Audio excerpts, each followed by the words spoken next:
Good morning, everyone. Thanks for joining us. Welcome to our Climate and Water Update webinar for Spring 2019. For those joining us for the first time, welcome. And for anyone who joined us for our webinars before, welcome back. Today we'll be discussing recent climate conditions over winter, also the Spring 2019 outlook for temperature, rainfall and stream flow. My name is Claire and I'll be your moderator today. I'm joined by Angela, who will be producing the webinar. Hi, Ange. Hi, Claire. Together we will make the webinar as interactive as possible. So before we start, may I ask for your attention as we cover off some housekeeping items. Our broadcast today will run for 60 minutes with plenty of time allotted for questions. This webinar is also being recorded and the video will be shared with you via email.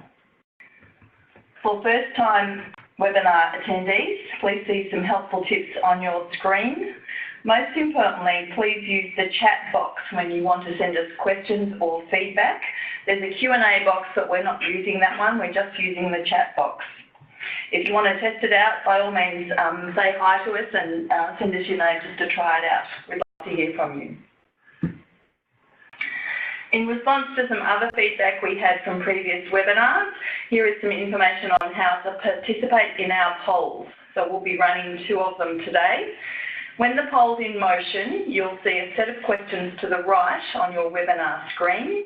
So you select an answer and push the submit button at the bottom. I will also take this moment to thank those of you who sent in questions during your registration process. It very much helps us develop the content for this session, so we thank you for engaging with us. And finally, I am delighted to introduce our presenters today, Robin Duell and Catherine Ganter. Hi Robin, hi Catherine. Hi Claire. Good to listen. Robin and Catherine both work long-range forecasting team at the Bureau. Their experience lies particularly in seasonal outlooks and climate. Collectively, they have 20 years of experience in climate. Robin has a strong interest in helping people to understand complex science, finding new ways to interpret and make climate science understandable, usable and accessible to all Australians. She has also worked as a weather forecaster for the Bureau in Darwin and for the UK Met Office in England. Catherine's main focus is reporting on and communicating the current state of the main climate drivers for Australia, as well as the monthly and seasonal rainfall and temperature outlooks. Welcome Robin and Catherine. We're looking forward to hearing from you today. Catherine, would you like to tell us what we'll be covering in this webinar? Thanks Claire. Today we're going to give a brief rundown of winter, followed by our spring outlook and what it means for possible severe weather. We'll also introduce some key elements of our service upgrade. And finally, we'll finish on the key influences behind the outlook. So without further ado, let's get cracking on recent conditions. I feel like I should give a bit of a heads up. I found this a little heavy going the first time I read through it. So we begin here by seeing the winter rainfall deciles, with the pink showing rainfall in the lowest 30%, which is the case for many regions. Australia overall had its 9th driest winter and the Murray-Darling its 4th driest winter, and it's the driest since 1982, and some of you may know that as an intense drought year from El Nino. There were parts of the south that escaped some of the winter dryness. Winter cold fronts brought average to above average rainfall in parts of Victoria and Tasmania, and even some degree in the southwest. So if we take a look at the rainfall for the year to date, the southern half of Australia had its driest January to August on record.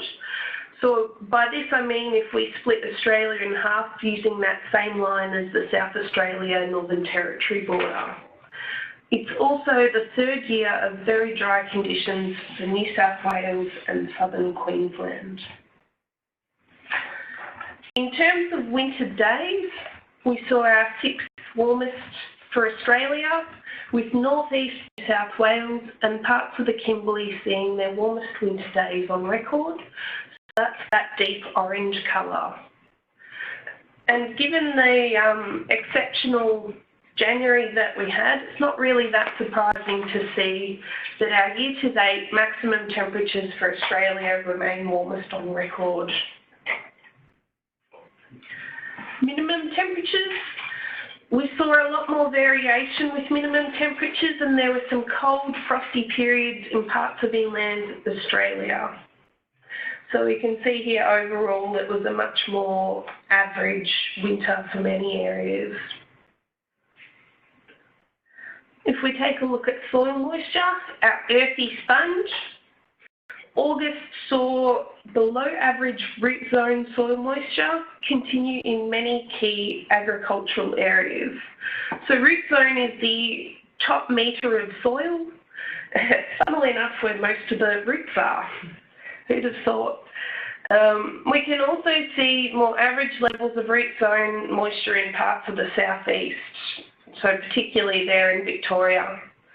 But more generally, these drier soils mean that any rainfall that occurs is likely to have the bulk of it sucked up by that sponge that is our soil, and relatively little will run off into our storages. So this is why we have a good look at soil moisture. So with that in mind, it's been a relatively poor filling season for the southern areas. If we take a look at that bottom purple circle, you'll see for the southeast coast Victoria, and I haven't shown yet the southern Murray-Darling Basin. You can see here that the filling season has not been particularly good, and generally over the past 2 years we've seen a decrease overall in storages. Further north, you can see the southeast coast New South Wales and also the northern Murray-Darling Basin, which I'll show next.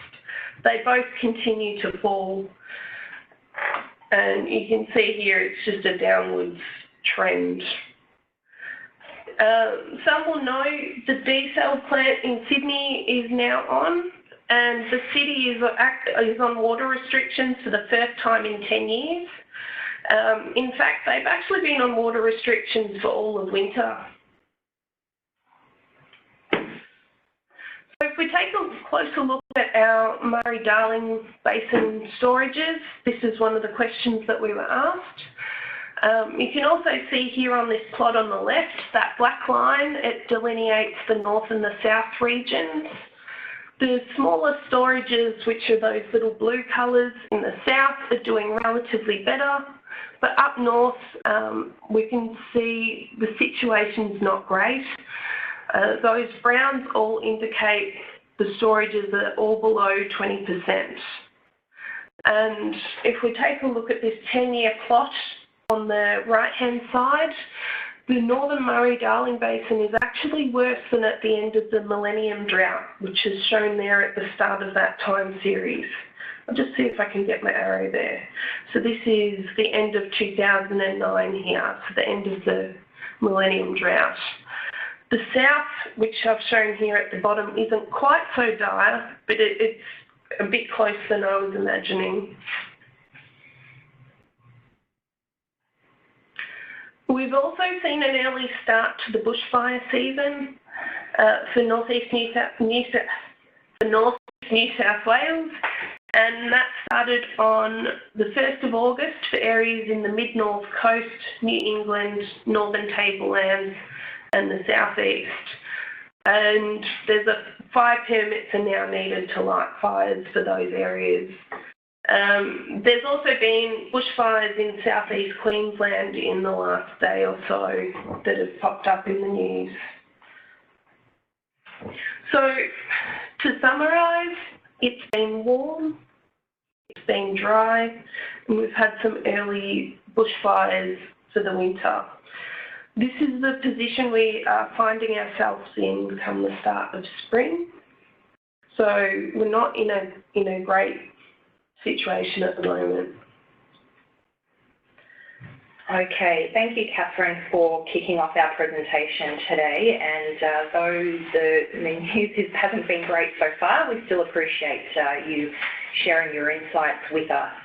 Ladies and gentlemen, we'd love for your participation in our first poll for today's webinar, which I've launched. And as Claire talked through at the beginning of the presentation, you should see the box on the right side of your webinar screen. So please select the answer choice relevant to you and click submit. So our question for those not looking at the screen at the moment: when do you need to make climate sensitive decisions in spring? Our answer choices today would be A for every day, B for every week, C for once a month, or D at a specific time. And if that is in fact your answer choice, ladies and gents, please pop it into the chat and let us know key dates for decision making. That would be appreciated. And so we will leave that poll running for just a moment longer while everyone has a chance to respond. So we had a question come in during the registration process, which was about forecasts for the northern wet season and likelihood of tropical systems developing. Do you have any early news on that, ladies? Thank you, Claire. Well, in a moment we're going to take a very close look at the outlook, but we are, for the northern wet season, seeing indication that we might see a later than usual start to those rains. It's a little bit early to give a tropical cyclone forecast. We'll be giving our official forecast in early October, but our tropical cyclones are very strongly influenced by what happens in the Pacific with El Nino and La Nina, and we'll also talk about that a bit later. But things are very neutral at the moment, so that could indicate a average number of tropical cyclones, which in Australia in our waters is 11 in a year, but we'll talk about that in a bit more detail too as well. And we do have an outlook specific for the wet season, is that correct? Yes, we have a northern rainfall onset outlook, which you can check on our website. We'll have some links a bit further down the track in the presentation, and that does show that I think for large parts of northern Australia there's more than 70% chance of a later start to those rains coming. So Google on northern rainfall outset if you want to see that in the Bureau's website, yeah? And we'll have some links in here as well that will get you there. Tell us some more. Good. How's that poll going? Right. Well, thank you for everyone who has submitted their responses. 64% of you have, so I will close that off at the moment. So we've got more than 200 people online today. Welcome everyone, thanks for joining us. We will break for questions as we go, so be sure to send us your questions as we go along. Absolutely. So our majority of respondents answer choice B, which is every week, but also every day and once a month came in close second. Let me just share them with the audience as well, sorry, rather than just keep it all to myself. So hopefully, ladies and gentlemen, you can now see those results on your screen. There we go. Thank you for your input. Robin, I believe you're going to tell us about the climate outlooks now. Yes, Claire. So let's step forward now and start looking to see what we can expect in the coming months. I thought we could start with the rainfall this time. So just to get a broad picture of what we can expect this spring, I'm showing the rainfall map here. So we are seeing in this map here that large parts of Australia are showing a strong likelihood that it will be a drier than usual spring this year. There are the exception, we're not seeing this indication along the west coast of Western Australia there and in Tasmania there. If we take a step further and look in as spring moves into that first month of summer, so October to December, we can also see that there's that very large tendency towards drier than usual conditions for large parts of the country. So if we look at these two maps, what this is saying is that it's looking very likely that we'll see a dry end to the year for Australia. Now we did get, and we always do actually get lots of questions submitted about how accurate our model is. So if I draw your attention to the green maps, the past accuracy maps down the bottom there, our climate model, our dynamic computer model, we've tested it over approximately a 20-year period, starting in 1990.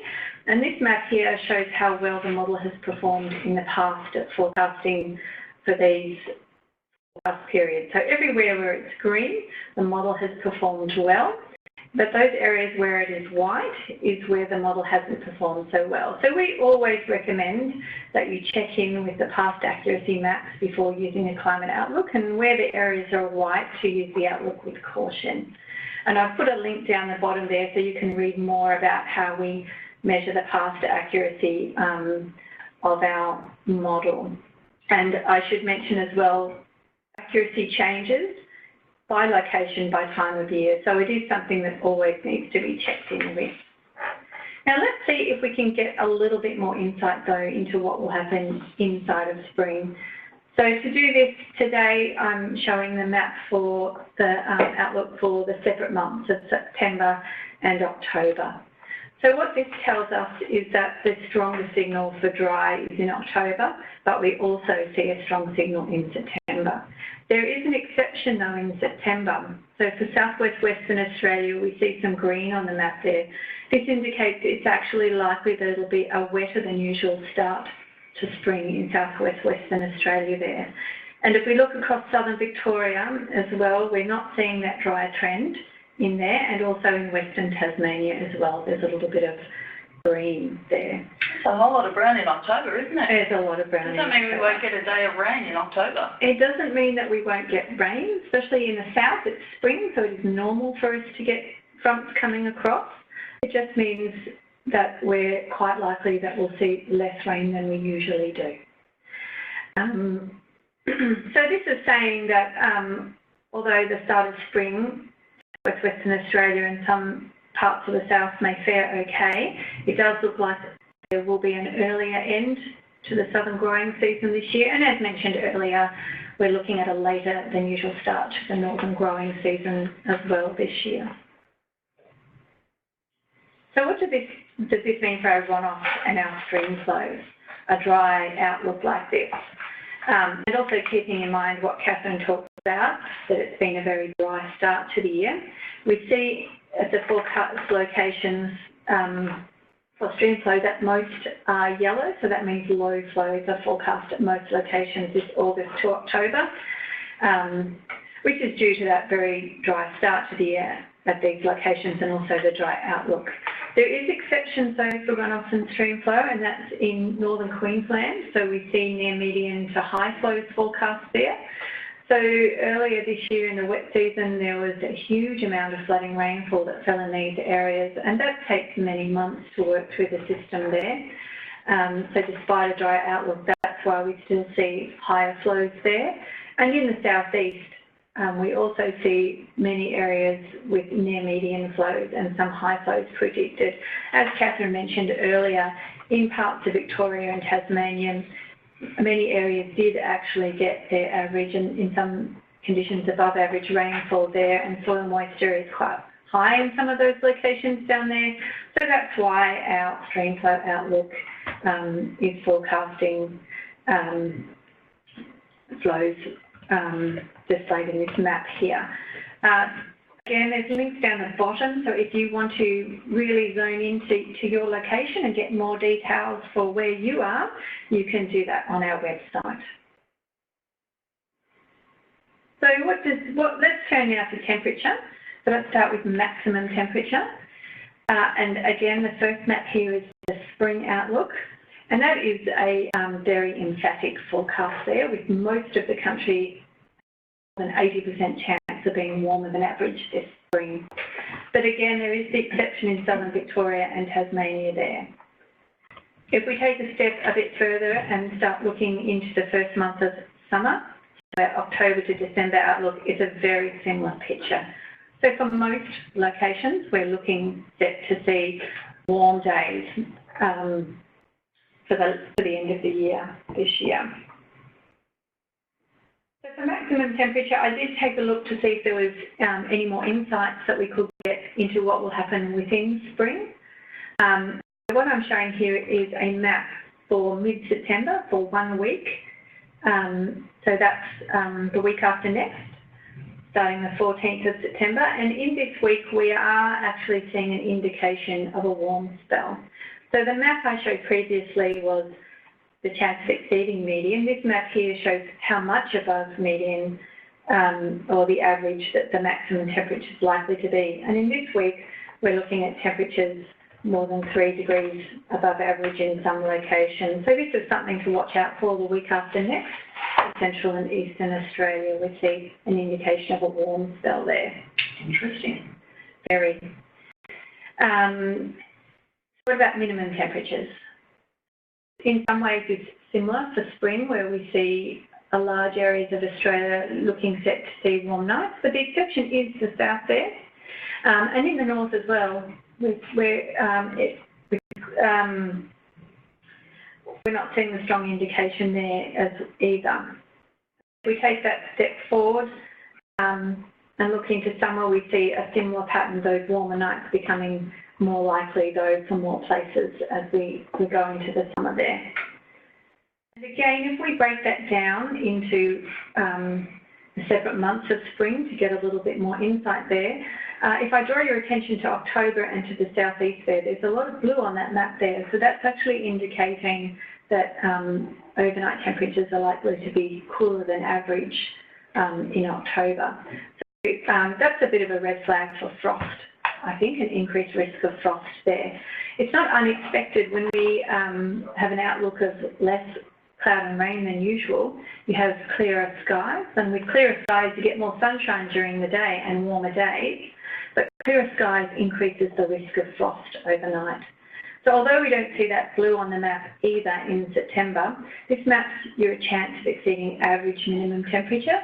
It doesn't mean that we don't have an increased risk of cold nights, and every time we have an outlook for low rainfall at this time of the year, we need to keep a watch out for frost because it increases the chance of frost.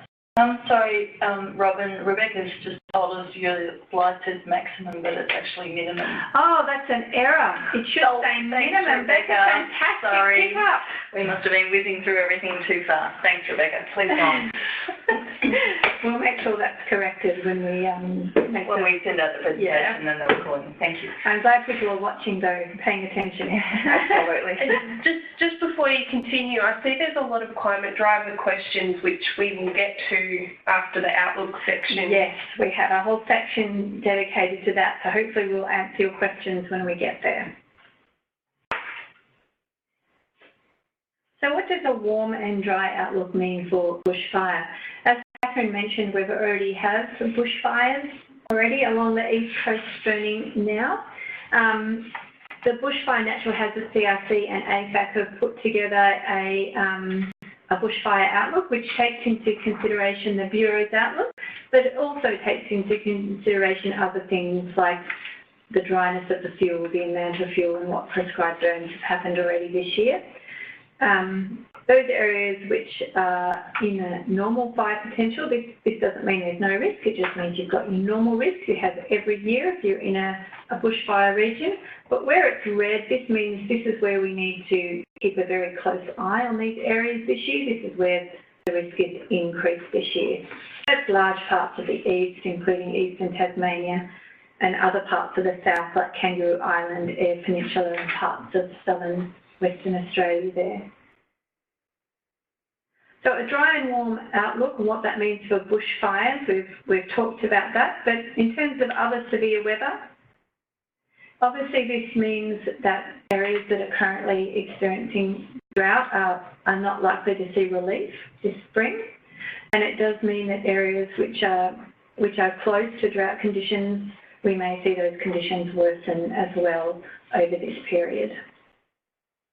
And with dry soils and drought, that does increase the risk of dust storms, and we've had some dust storms recently experienced across the country. With that warm outlook as well, it does increase our risk of heat waves. It is more likely that this year we'll see heat waves, spring heat waves, than in other years with an outlook like this. As mentioned, in the south, in susceptible areas with a dry outlook, it does increase the risk of frost. But we have a downwards arrow here, finally, for a decreased risk in widespread flooding. But there are a few caveats here, though, because there is a risk in the tropics in the north every year of flooding, And in areas in the southeast where their soil moisture, so in parts of Victoria where their soil moisture is high, those areas still have a risk as we go into spring. But those very widespread flooding events are less likely when you have an outlook like this. They can still happen with an outlook like this, but they're not as likely as in other years. And we talked about the tropical cyclones a little bit earlier. The best thing to do if you're interested in tropical cyclones is check back in with the Bureau in October when we issue our outlook. But where we aren't seeing anything in our oceans that would particularly push things either way, and in an average year in Australian waters we see about 11 tropical cyclones. But do check back in when we run our models next time. So this is probably a good point to take a break and do a poll and take some questions. Absolutely. Thank you very much, Robin, for your segment of the presentation. So poll number 2, which I'm about to open at the moment, and you should get that now on your screen, ladies and gentlemen. The question for this poll is, did you notice anything different about the outlook maps presented today? And our answer choices are A, they look further ahead than usual. B, the temperature forecast for 1 week in mid-September is a new type of outlook. Option C, all of the above, or perhaps option D, which is, I don't know, I don't usually use the Bureau outlook. So we hope that's not you, but hey, if it is, let us know. So we'll leave that poll open for a few more moments, and we'll just run through a couple of questions we've received from our listeners while that poll is in motion. We've had a great response. We've had at least a dozen questions, so please keep sending them in. First one from Grant was about does the BOM produce a book on climate drivers? We have a lot of stuff on our website. If you're interested in learning more about El Nino or La Nina, for example, or a positive Indian Ocean dipole. So we've got some easy to digest information like videos and infographics, but also if you want more detail and you're interested, in some cases we link all the way through to the technical and journal papers as well. Fantastic. So put in the keywords and have a look around the Bureau site. From Kayla, he was telling us that spring is the start of the Southern Gulf NRM's fire management, so he needs to keep a very close eye on prescribed burns. So that's interesting to know. From Russell, just wondering how the IOD affects or is affected by a neutral El Nino. Oh, that's an interesting question. So often El Nino and positive IOD occur together, and so likewise, the vice versa, often La Nina and negative IOD occur together, but not always. There is a bit of a relationship there, but it's a loose relationship, and so we can certainly have events happen on their own without anything else happening in the other ocean. Thank you. Robert asked us a question about fire danger agencies assessing fire danger periods. So we do work very closely with those agencies, don't we? But our expertise is in the weather conditions, right? Yeah, so the bushfire potential map that we're showing there that the Bushfire and Natural Hazards CRC and AFAC put together, the Bureau was part of that process to put that together, and we fed in the information on the weather elements. We work very closely with them often. Yeah. Thank you. From Anthony, the hail outlook. We've already had hail in the Queensland Darling Downs. Is there any forecast on potential of hail or severity? Well, tricky one, that one, isn't it? It's a keep your eye on the 7-day weather forecast for hail. So that's something that we can forecast on a shorter time scales, but it's very difficult because there's a lot of complexity that goes into forecasting hail. So when we get out to those longer seasonal time scales, we can forecast things like the chance of having more rain than usual or less rainfall than usual, and maybe the chance of specific totals that you're interested in. But unfortunately, we've got a bit of a science limit there in forecasting hail out that far. But just keep an eye on your 7-day weather forecast for that one. Rob asked us about snowmelt on stream flows. I think we actually addressed that one in our last webinar when we had our water expert in the room, and the guts of the answer was there's not a lot of snow close to big dams. Was that the gist of it? Yeah, Yeah. it's also, yes, not a lot of snow, and a lot of the runoff can happen, it depends which side of the slope it happens on, to which catchment it's going to influence. Right. So there's a bit of complexity, but no, it's not always a huge contributor. Thank you. Michael asked, is it unusual to have such a dry winter despite not having strong ENSO drivers? Well, Catherine's going to speak a little bit more in a moment about the Indian Ocean. We have got a positive Indian Ocean dipole underway, and that was developing through winter. And the large areas of dry conditions are actually quite typical for a positive IOD at that time of the year. So I think we'll maybe leave that to Catherine to talk about in more detail, because otherwise we're going to talk through it all. Yeah. Good. It's fantastic that your questions are pretty close to what we're trying to cover, so that's a win-win for us all. How did our poll go, Angela? Well, thank you everyone who got involved. Not everyone did. Ladies and gentlemen, if you are having any issues with understanding how to participate in our polls, please do let us know. We're happy to give you a helping hand or some more advice. And so with regards to this poll, it looked like our winning answer, C, all of the above, followed by, let's see, answer choice B, the temperature forecast for 1 week in mid-September. So with that kind of, I don't know. That's the right answer. The correct answer. C is the correct answer, all of the above. So apologies for those that perhaps are not regular users of the Bureau Outlook. It wasn't a very fair question to you. It's a whole new system with a heap of new features, right? Yeah. I think we're going to come to that. Yeah. That was a good segue, right? You want to take some more? Can we do a couple more questions? We can do a couple more We've had at least a dozen, so we're going to try and get through as many as we can. So from Robin, Victoria and Tasmania seem to have been spared the worst of the current drought and heat waves. To what extent is this just for this year? I think a lot of this is tied up in our climate drivers, and I think a lot of the questions are actually seem to be on the climate drivers at the moment, Claire. Okay, that's good. Melinda asked when the heat wave service will recommence. Oh, that is a very good question. I don't know off the top of my head. Do you know? Yes, I do. It's sometime in October, and the date hasn't necessarily been set yet, but if there's something special that comes up in October, it's likely that they'll turn the heat wave service on at that point. Good. It's on the books. From Mark, at the last webinar it was noted that the last 22 winter seasons had been drier than been the case prior to the 1990s. Persistent high pressure systems. What is the role of the Sam, what is the role of the southern annular mode? And Catherine's going to say, I'm going to get into it. Probably not what you think, actually. So I think for that rainfall decline that we've seen over the last 20 years, we know that's connected to climate change. So that's connected to the warming that we've seen happen over the last century. That warming's resulting in us seeing those high pressures that sit across Australia and the subtropics there becoming more intense and larger, and so it's becoming increasingly difficult for those fronts and troughs that affect us during winter and autumn and spring to reach over it. So that's something that's, so that rainfall decline we're seeing in southwest Western Australia and the southeast of Australia there, and it's tied in with global warming. Thank you. We've had two questions from Bill and Michael in the Q&A function, but I think the answer will be in the drivers section that we'll get to. So, Robin, you're going to tell us more about these new climate outlooks?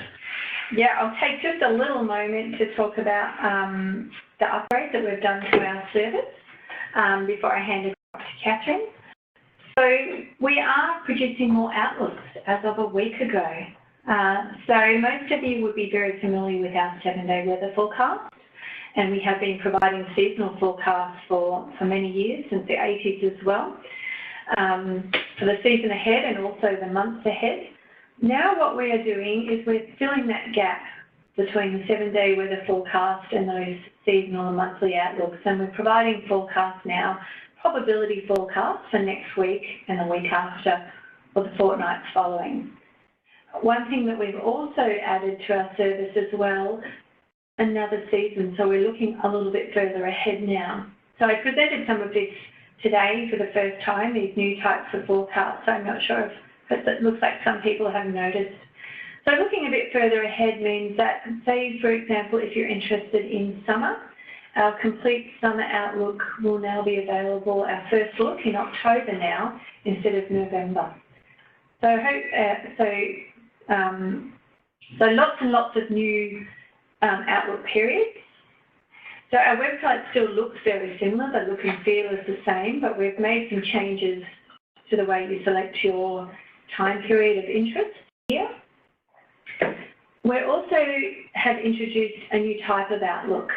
So normally, previously we just, most for temperature had our chance of exceeding median, and for rainfall, chance of exceeding median or chance of exceeding your threshold of interest, if it's 2 mils or 5 mils or 10 mils. In addition, we're also adding information about how much warmer or how much cooler than average it's likely to be. So we've got these different from average forecasts now for all of those different forecast periods. So what exactly is that map showing us there? That's showing how much, so this is for a 1 week period. This is an older map here. Mm-hmm. For a period of 1 week, it's showing those blue areas are indicating it's likely to be cooler than average. Yeah. So by a degree or so. Thank you. And how much cooler than average. We've made some minor changes to where the tools are to navigate around the site to make it more in line with what people expect. On websites now have typical ways of navigating, so we've just modernised a little bit. And another exciting feature that we've added is a forecast for more than just Australia. So if you click on our little button of the globe here, you can get a forecast from our model for anywhere, so you can pan and zoom to anywhere in the world now. So we had a couple of questions submitted about forecasts for other parts of the world for this webinar, for example, and although we do focus on Australia in this webinar, you can now go to our website and take a look at the forecast there for anywhere in the world. And lastly, our outlooks are being updated more regularly, which fits in really well with the question people answered earlier about making decisions every week. We were only issuing our outlooks twice a month, but we are now issuing our outlooks, some of them, those weekly ones, twice a week, and our monthly and seasonal outlooks will be issued every week now on a Thursday at regular intervals. So lots of changes were introduced just a week ago. So we love your feedback. Actually, we've got a feedback option on the website, and you can give feedback through this webinar process as well. The link's down there, so please go and have a look and play around with the forecast. And there seem to be a few people that have been missing out on the ocean view, which you can now get through the globe. Yes, we haven't reduced any of the features, so if you can't find a feature before that you like, it's probably just because there's a little different way to navigate to it now. So check out the website. For it, isn't it? So we used to do 7 days, and now we're filling in the gap in between. Yeah, information about next week and the week after. And also having that extra month further ahead, I think, for people looking further ahead into summer now, we're giving people more time, more heads-up time for their decision-making. It's extremely helpful, yeah. It's really good. Let's go back to more questions. Please keep sending them in. We will get to as many as we possibly can. From Jasper, is the expected deviation from the median temperatures available on the BOM website? Yes. Good answer. From Jen, don't want to jump the gun on climate drivers. We're still getting there, Catherine, I promise. Wonder if you'll address the stratospheric warming, polar vortex weakening and relationship with Sam. Sounds like one of our meteorological friends is on the line today. I hadn't planned to, but I have actually just pulled out some notes that I can drop in while we're talking about it. There you go, Robert. Do you want to talk about it now, or would you like to talk about it? Probably ties in well because we'll have the maps in front of us. Okay, all right. We'll leave it to just stay tuned. We will get to it. From Grant, key parts of the outlook are good things to post on Facebook. and tag people, and we do it in the videos. Thank you. That's always good to get feedback on what we can do. Our Bureau Facebook page is a very popular place, and there's always heaps of education and information going out on it. From Stuart, do you have any rainfall indicators specifically for the November and December months? Good question. Do we do that? So do we have we have we provide on our all the months? Not at this point, because of the way of what you can do with Climate Drivers is looking at a 3-month chunk. There's a whole lot more skill than looking at individual months. So the further we get ahead in time, the harder those individual months are to see. So we don't quite have the skill yet to be able to show out of what you'd call month 3 or month 4 just yet. Thank you. And Robin, just flip back to that. Yeah, because I think it sort of shows that so when we do a 7-day forecast, we can do individual days. And when we go out to a week, then we have to chunk a week together to get skill. And you go a bit further, and it's 2 weeks to get skill. And then it's a month and a season.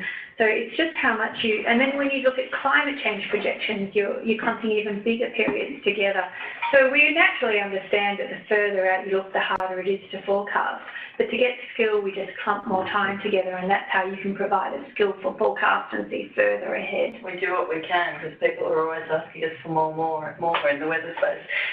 Jeff asked us how much of the various international climate predictive models are incorporated into this. So our outlook is from the Bureau climate model, which is a dynamic computer model that we run here on our supercomputer. But we also check in with what other international models are forecasting from other agencies like NASA or NOAA in the US and the UK model. And at the moment, we're seeing a very consistent forecast between all the models with a dry outlook for spring. We always look, don't we, and it's part of our weather going around our globe.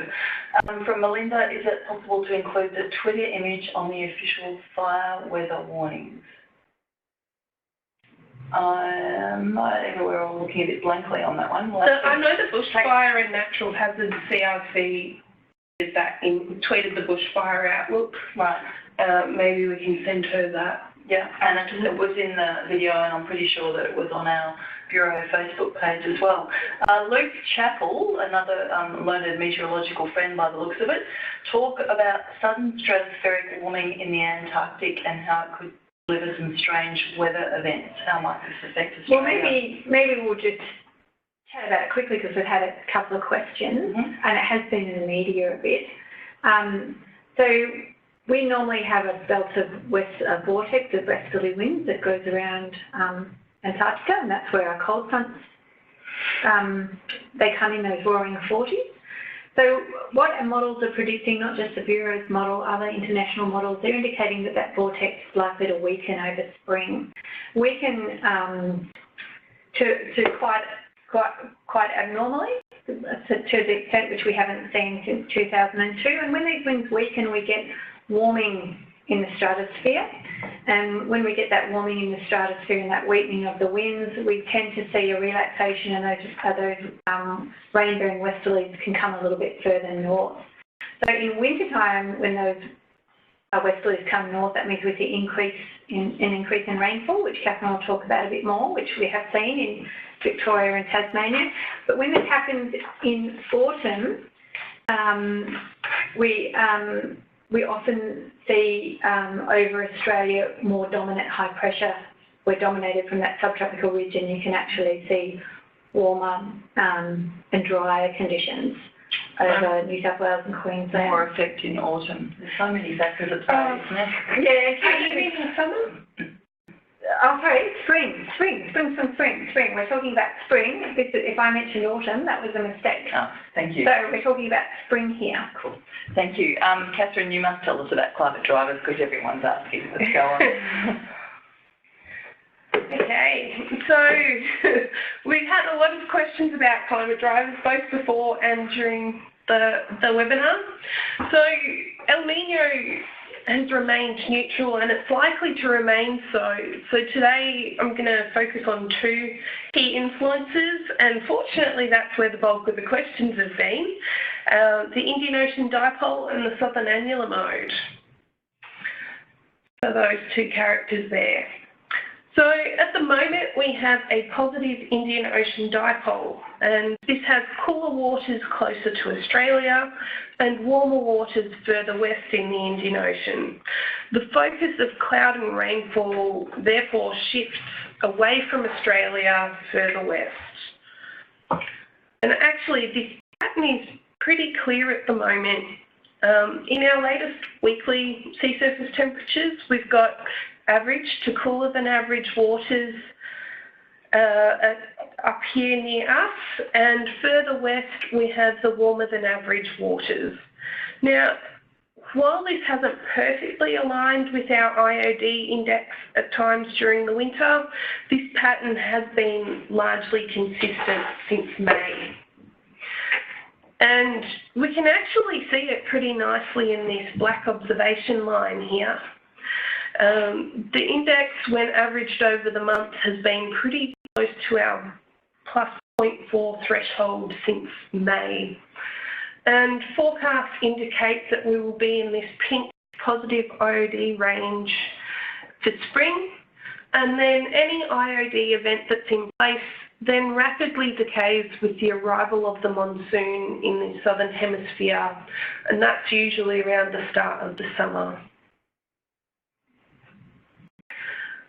So this is typically the areas where we see drier conditions during the winter-spring period during a positive IOD, so those pinky colours and yellowy colours.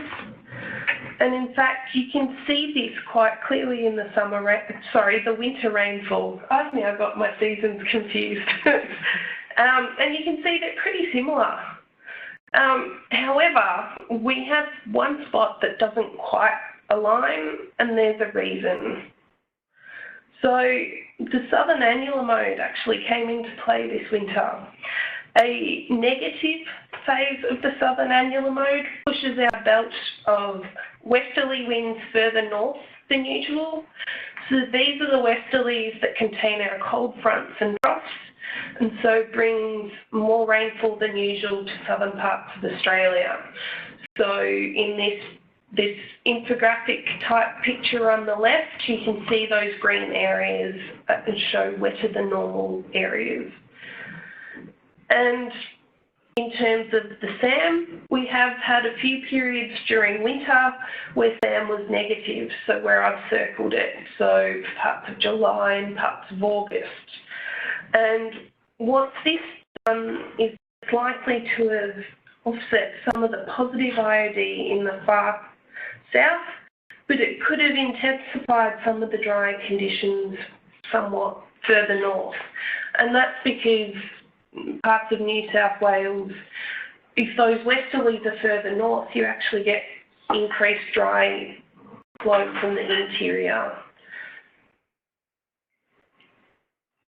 So one thing to mention, and this is what Robin was touching on, and I think this is what makes the SAM one of the trickiest drivers to understand. Its influence actually changes with season. So what happens is by summertime, our westerlies are pretty far south of the continent, and this is what happens normally. And so when we have a negative phase, it actually brings increased dry air from the interior. So we can see here on the right that much of the country gets drier conditions. So if we talk about a negative phase during summer, it would typically bring a dry influence to much of the east. And I haven't got a spring plot necessarily, but it's sort of it's a combination of these two winter and summer plots. As the belt of westerlies move further south, we see a dry influence start to take over the southeast. And sorry, yeah. I was just going to ask, do we know if we're going to have a negative SAM this summer? I will answer that in a moment. And so the stratospheric So this sudden stratospheric warming event was to occur in spring, we would probably see either warmer or drier conditions. So to summarise, sorry, what was your question? I will get to it, Claire. I'll add it to our long list. Thank you. So in summary, a positive IOD is the key player for Australia at the moment, but during winter we did see some of that IOD influence offset by a negative SAM.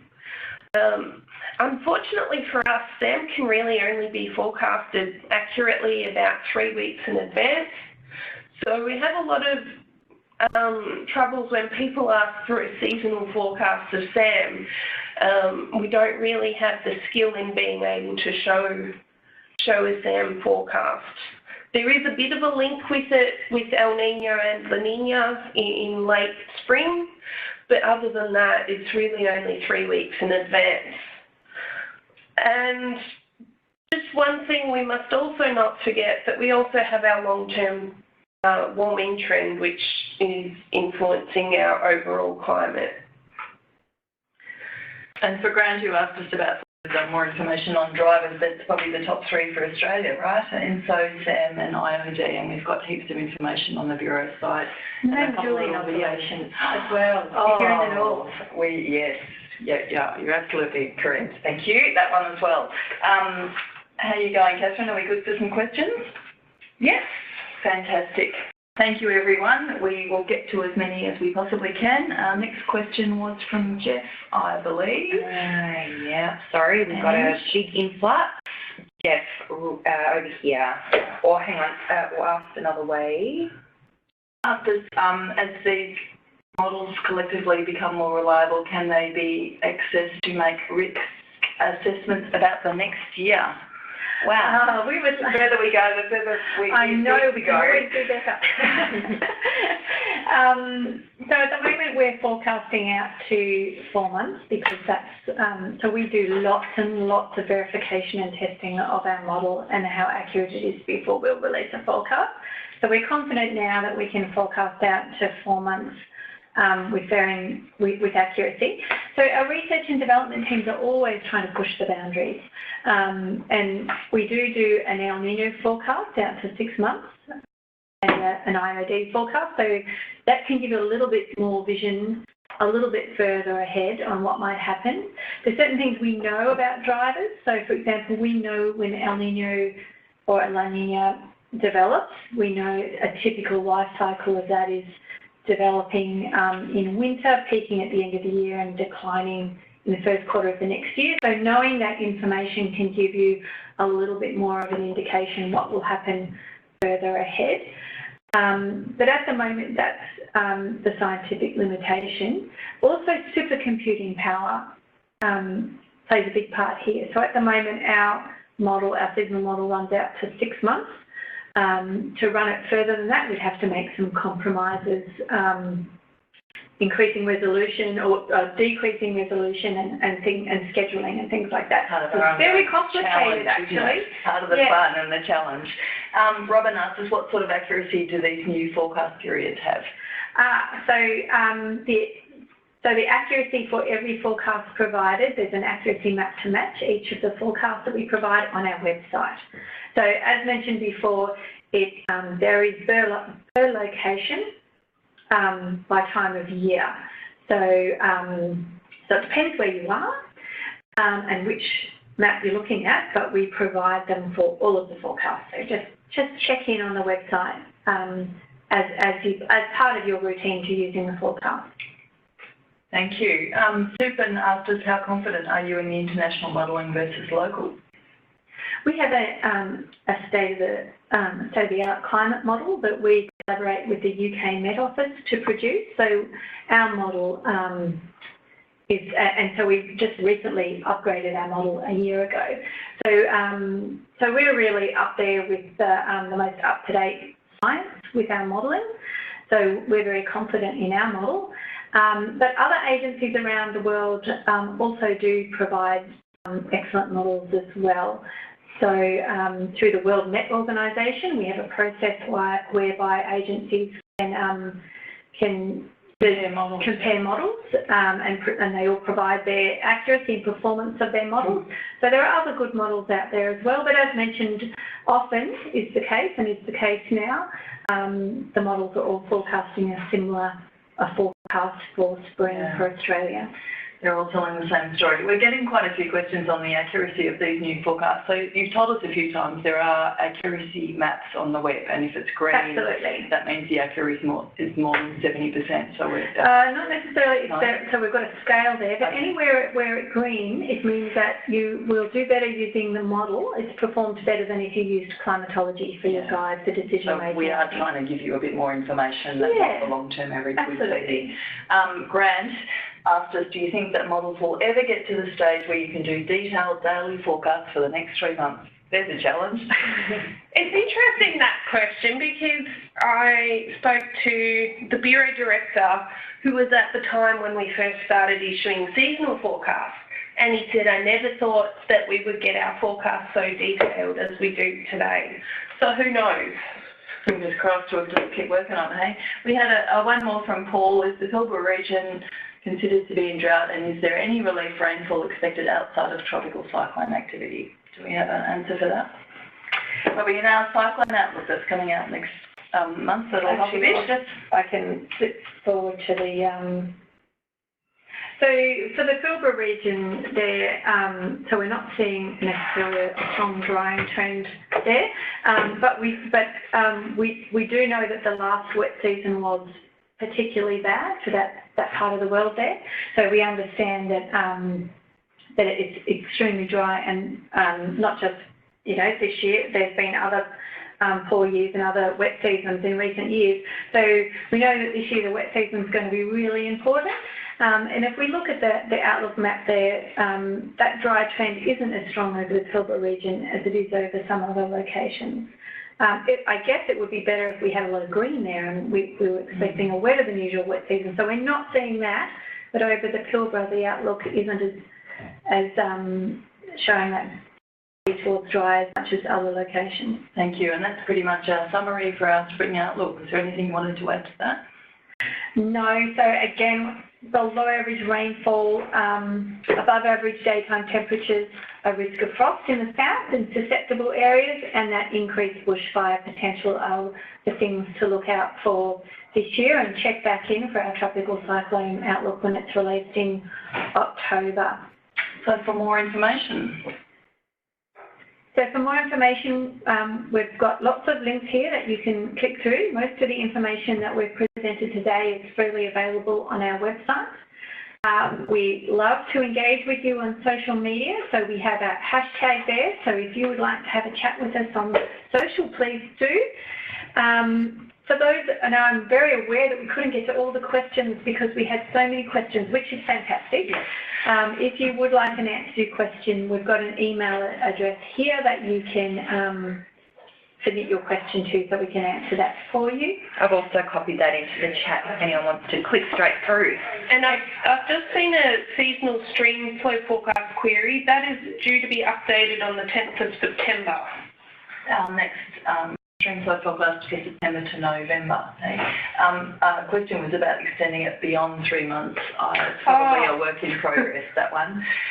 Fantastic. And our next webinar will be our outlook for summer, which is in December, I believe. And Ange has copied the link, helpfully copied the link. Absolutely. Thank you. And enthusiastic. Straight through. Feel free to click the link and register now so we can get our expert advice from our outlooks.